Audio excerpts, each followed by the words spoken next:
It's a case making national headlines and launching support rallies across the country. Lawyers for Columbia graduate Mahmoud Khalil were in court today, days after the activist who led pro-Palestinian protests was arrested by ICE. Every day that Mahmoud spends in detention in Louisiana is a day too long. We and he fully intend to vindicate not just his First Amendment rights, but those of all Americans, frankly, and all lawful permanent residents, and anybody who wants to speak out. It simply cannot be the case that you can be disappeared at night off the streets of New York City simply because the current U.S. government, the current administration at the White House dislikes what you have to say. Joining me now is the Hill's courts and legal reporter and co-author of the Hill's new weekly legal newsletter, Zach Schonfeld, with more. Zach, thanks so much for joining us. As Mahmoud Khalil's lawyers were in court today, Secretary of State Marco Rubio had this to say. It's not about free speech. This is about people that don't have a right to be in the United States to begin with. No one has a right to a student visa. No one has a right to a green card, by the way. So what's at stake in this legal showdown, and on what grounds does the Trump administration have to deport the pro-Palestinian activist? Hey, Judy, that statement there from Secretary of State Marco Rubio is important because Rubio has a key role in this case. The administration appears to be citing an authority in federal immigration law called the Immigration and Nationality Act that allows someone to be deportable if the Secretary of State makes a determination that their continued presence in the United States would pose a, quote, serious adverse foreign policy consequence. So that is a bit of a wonky provision, but one that we expect to be central to this case. But also, as you heard right there in the clip from Khalil's lawyer, the First Amendment is coming into play here. Khalil's lawyers have been arguing that regardless of that immigration provision, that the government here is retaliating against him for his protected speech in those activism and demonstrations at Columbia. So they say that he should not be allowed to be detained under the First Amendment. And then the third bucket of issues that's coming into play here is his location. After he was arrested, the government moved him to New Jersey and then Louisiana. So there's a question now of whether this case can continue moving forward in New York or whether the government can move this case to Louisiana.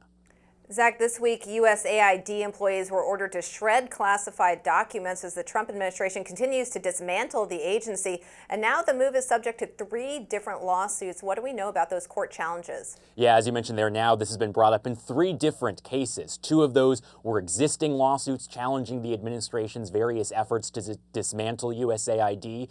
And then the third one is an entirely new lawsuit being brought by a group called American Oversight. And these lawsuits collectively ask judges to stop USAID from moving forward with these plans to destroy personnel files. So the state of play as it currently stands is the government has now told the court that until the court resolves these issues in these lawsuits, they're not going to continue destroying documents. So this alarm that was raised that documents might be destroyed even as early as today, the government has insisted that that is no longer happening and that a judge will get to weigh in here before the government moves forward. Zach, there are dozens of lawsuits surrounding the Trump administration playing out across the country. Many focused on the mass layoffs happening inside the government. What cases are you watching that could clarify whether or not the administration has the authority to move forward with those firings?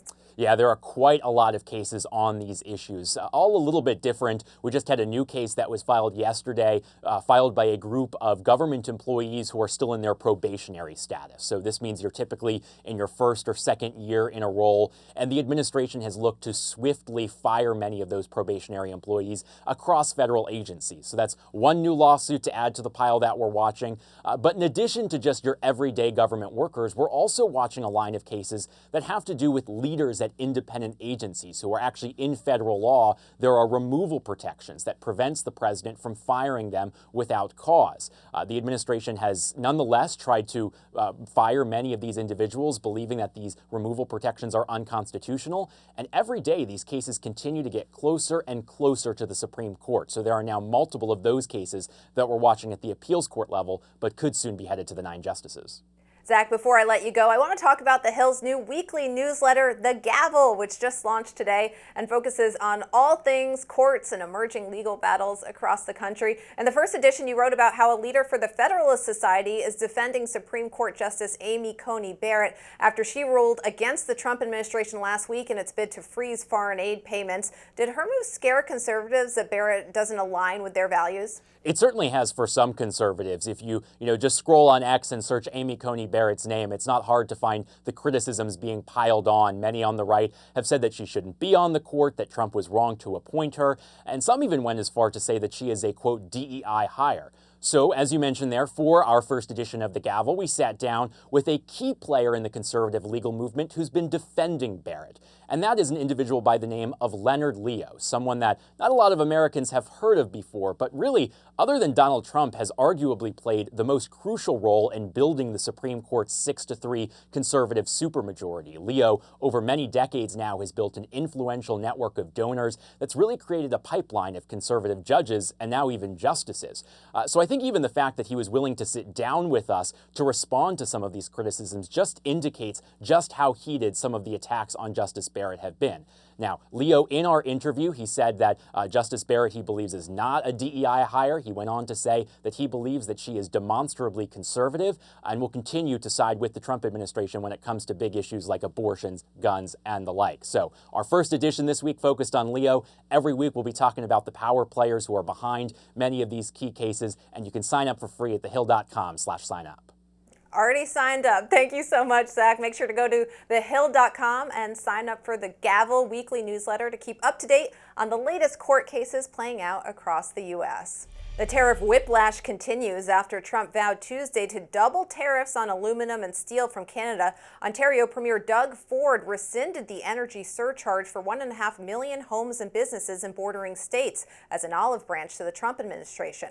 Later Tuesday night, the White House signaled the administration would drop the 50% tariff threat, but kept the initial proposal of a 25% tax on steel and aluminum imports. The Hill's White House columnist Niall Stanage has been following all of this closely and joins us now. Niall, thank you so much for being here. All right, my head's spinning a little bit. This is all a bit confusing. Where do we stand with these levies that have been, these tariffs have been levied against Canada? It is extremely confusing because it has been moving so fast. The bedrock position is President Trump has imposed a 25% tariff on steel and aluminum imports generally.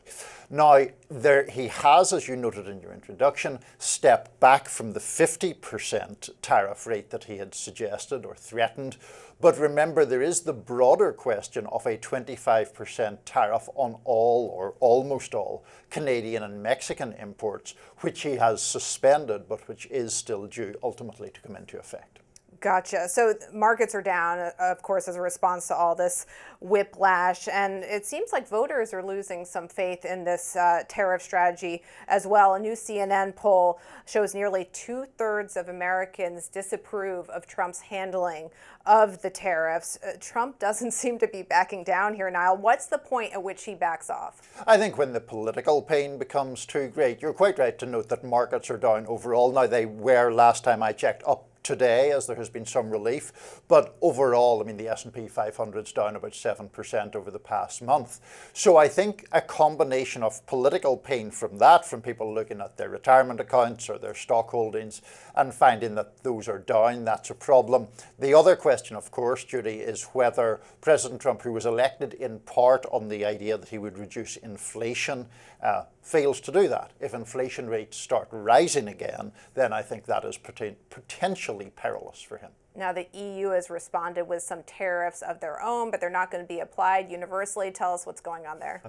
Without sending people to sleep, I'll try my best. The EU has imposed $28 billion or tariffs on $28 billion of US goods.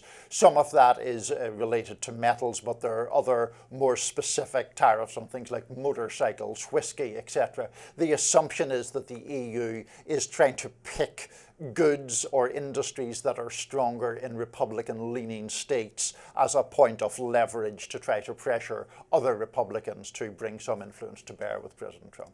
Trump has discouraged Europe from tariffs in the past, saying that he would reciprocate with them. How has he responded this time around to tariffs from Europe? So he has said that he will respond. He has been reiterating that in his comments with the Irish Prime Minister, or Taoiseach Micheál Martin, today. It is assumed certainly that he will go forward with that plan because his argument is that tariffs like that are unfair and retaliation has to be taken. The Irish Prime Minister at the White House today. A St. Patrick's Day tradition, but also they're going to talk some policy as well. Here's what Trump had to say today at the White House with that Prime Minister. We do have a massive deficit with Ireland because Ireland was very smart. They took our pharmaceutical companies away from presidents that didn't know what they were doing. The European Union treats us very badly. They have for years. They're doing what they should be doing, perhaps, for the European Union, but it does create ill will. So what's Nicole Martin's goal here? Is it trying to get some goodwill in light of the tariff situation? I think trying to get out of that room without any kind of Vladimir Zelensky kind of blow up is his main goal. It is an attempt. Obviously, Ireland has this very special day where it has access not only to the president but to congressional leaders. So I think part of his goal is to just create that sense of goodwill, avoid anything that is focused on Ireland specifically. Now, obviously, Ireland is an EU member state, unlike the United Kingdom, so it comes under the banner of anything that the EU does or anything that Trump chooses to do to the EU. Moving from Ireland to our neighbors up north, there's this renewed talk from Trump about making Canada the 51st state. In your column recently, you said you think Trump is serious about it. Are Republicans taking it seriously at this point? Well, it's just that he keeps repeating it so much that I think it has created the impression that he is serious. When the president first started floating this idea, it seemed sort of so outlandish or ludicrous that people thought it was almost a trolling for attention. And I think that has become much less clear recently. Now, about 90% of Canadians are naturally enough opposed to being somehow incorporated into the United States. But just yesterday, the president was making the argument at least twice during the day that Canada would be better off as part of the US. Secretary of State Marco Rubio heading to the G7 today in Quebec. What do you think will be Rubio's focus at that G7? Well, one of the things he's downplaying is this idea of making Canada part of America. Obviously, the G7, one of the reasons for the negotiations is that the situation in Ukraine is delicate, I suppose we might say. I mean, there's this ceasefire proposal, which is a little on the vague side. So I think part of Rubio's purposes will be simply to inform the member states of exactly what's going on there. You said the proposal's a little bit on the vague side. What do we know so far about the deal itself? Well, we know that Ukraine has agreed in principle for this ceasefire. Now, it appears to be, from Vladimir Zelensky's comments, something that is geared primarily toward initially being a truce in the air, drone strikes, missile strikes and things like that being called off. But the difficulty is, firstly, there is no suggestion so far of security guarantees for Ukraine, which it would certainly want as more of a lasting settlement. The other thing is it's not at all clear, A, whether Russia will agree, or B, what concessions it would make if it did agree. Rubio said yesterday that the ball is in Vladimir Putin's court. Let's take a listen to what he had to say. We're going to bring it to them directly. We're going to say that Ukraine is prepared to stop all battlefield activity and begin the immediate process of negotiating an enduring end to the war. And we'll see what the response is. If their response is yes, then we know we've made real progress and there's a real chance of peace. If their response is no, it would be highly unfortunate and it would make their intentions clear. So, Niall, has there been any reaction so far from Russia? Very vague, very general. Russia is examining the proposals. It wants more detail before it responds in greater detail itself. Niall Stanage, thank you so much, breaking it all down for us. And that's today's Daily Debrief. I'm Judy Kurtz. Be sure to like, share, and subscribe to The Hill's YouTube channel. And come back here soon for the intersection between politics and policy.